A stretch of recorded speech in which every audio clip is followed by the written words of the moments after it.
अस्सलामु अलैकुम वरहमतुल्लाहि वबरकातुहू। बिस्मिल्लाह वस्सलातु वस्सलामु अला रसूलिल्लाह। मोअज़्ज़ज़ नाज़रीन किराम, मूसल ये इराक़ का बड़ा मशहूर शहर है। पुराने ज़माने की बात है, एक ताजर वहाँ से अपने मवेशियों को लेकर हलब की तरफ रवाना हुआ। हलब जो है ये दुनिया के कदीम तरीन शहरों में से एक है और ये शाम के अंदर है। मुझे इस शहर को देखने का मौका मिला है और अगर मैं भूलता नहीं हूँ तो यहाँ पे हज़रत खालिद बिन वलीद रज़ी अल्लाह तआला अन्हु की कब्र भी है। ताजर जो है उसके साथ उसके जानवर थे। ताजर जिस वक्त हलब पहुँचा तो उसने एक मुनासिब से दरमियाने दर्जे के होटल में क़याम किया। यहाँ पर मवेशियों का मेला लगा हुआ था। उसने अपने मवेशी जल्दी फ़रोख्त कर लिए। एक ख़तीर रकम उसको मिलती है, वो उसको लेकर मूसल वापस जा रहा है। इस दौरान में एक डाकू, एक चोर, एक कातल वो मुसलसल इस ताजर के साथ लगा हुआ था। उसको मालूम था कि इसके पास खासी रकम है। अब जिस वक्त ताजर रास्ते में एक वीरान जगह पर एक दरख्त के नीचे सस्ताने के लिए रुका तो इस डाकू ने उसके ऊपर हमला कर दिया। उसकी गर्दन पर अपना खंजर रखा, कहने लगा कि जो कुछ तुम्हारे पास है निकाल दो, मेरे हवाले कर दो। अब ताजर ने इधर उधर देखा, शोर मचाया, कोई उसको बचाए, लेकिन वीरान जगह कौन उसकी सुनता। उसके पास कोई चारा नहीं था। उसके पास जो कुछ था उसने उस डाकू के हवाले कर दिया। अब डाकू उसको कत्ल करने के दर पे हुआ। कहने लगा मैंने तुम्हें कत्ल नहीं करना है। उसने कहा भाई बात यह है कि तुम्हें पैसा चाहिए था, मेरे पास जो पैसा था वो मैंने तुम्हारे हवाला कर दिया है। तुम्हें मेरी जान से क्या गरज है? मेरे छोटे छोटे बच्चे हैं, मेरे ऊपर रहम करो, मुझे कत्ल ना करो। लेकिन डाकू पर खून सवार था, बड़ी मिन्नत समाजत, कत्ल कोई परवाह नहीं। और फिर जिस वक्त उसको वो कत्ल करने लगा तो वो जो ताजर था उसने दाएं बाएं देखा, ऊपर देखा, कोई उसकी मदद करे। अचानक उसकी नजर दरख्त के ऊपर पड़ती है। उस दरख्त के ऊपर दो कबूतर बैठे हुए थे।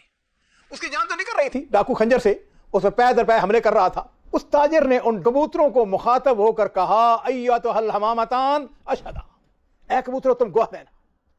डाकू ने उसे कत्ल कर दिया।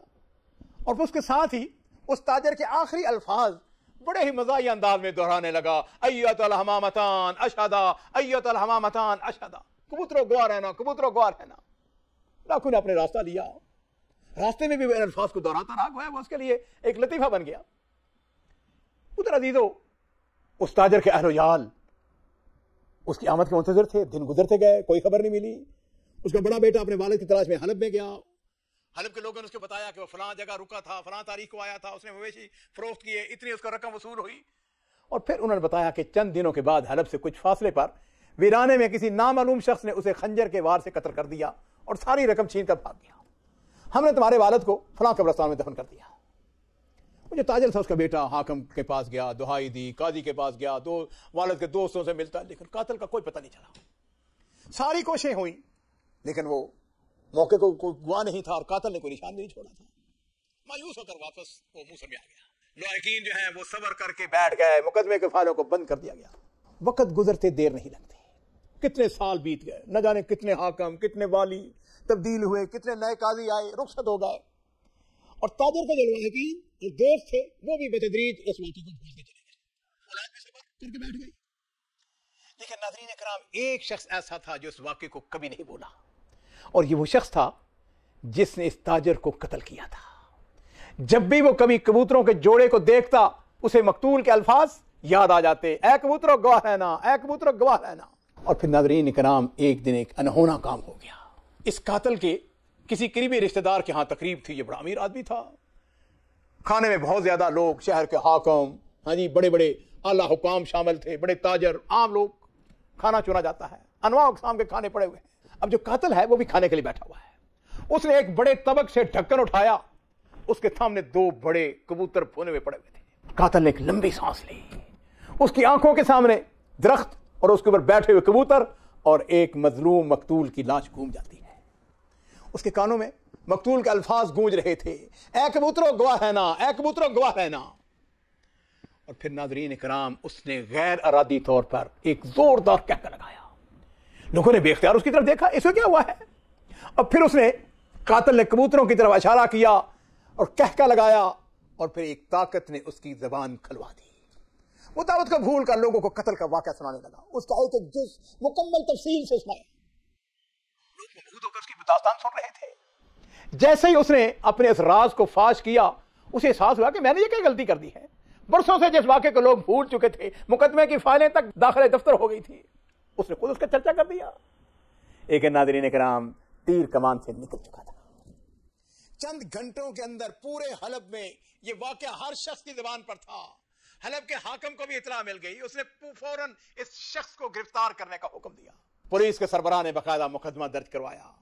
इस दावत में शरीक लोगों को गवाही के लिए तलब किया। सब ने अपने बयानात दिए। मुजरम को बुलवाकर गवाहों के सामने बयानात रखे गए। उसके पास एतराफ के साथ कोई चारे न था। काजी ने मुजरम को फांसी की सजा सुना दी।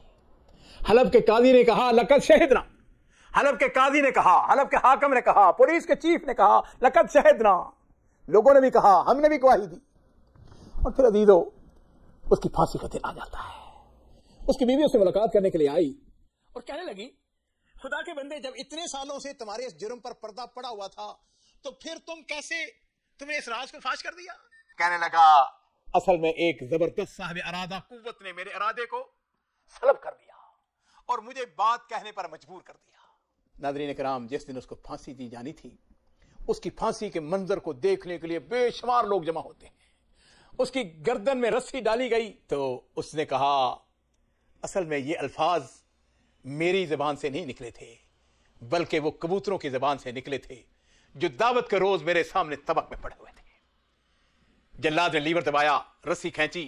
लोगों ने एक मुजरम को कैफरे करदार तक पहुंचते हुए देखा, सुख का सांस लिया और फिर अचानक ही नाज़रीन किराम लोग बेख्तियार अल्लाहु अकबर अल्हम्दुलिल्लाह ला इलाहा इल्लल्लाह के कलिमात बुलंद करने लगे। लोगों ने देखा दो कबूतर वो सामने बैठे हुए थे। तमाम लोगों ने बेयक वक्त कहा लकद शहिदना, हमने गवाही दी, इन दोनों कबूतरों ने भी गवाही दी। और नाज़रीन किराम, इस तरह इस मुकदमे में दुनिया की अदालत बिलाशुबा आजिज़ आ गई थी। वो कातिल का सुराख नहीं लगा सकी। कातिल एक लंबी मुद्दत तक आजादाना दंदनाता रहा। लेकिन इन बत्श रब्बिका लशदीद, लोग समझते हैं कि कत्ल करके जुल्म करके बच जाएंगे। नहीं, अल्लाह ताला की अदालत कातिल की घात में थी। उसका राज फाश हो गया। कुछ देर तो उसको मोहलत बिलाशुबा मिल गई, लेकिन कब तक? एक मजलूम की पुकार का जवाब उसे मिल गया।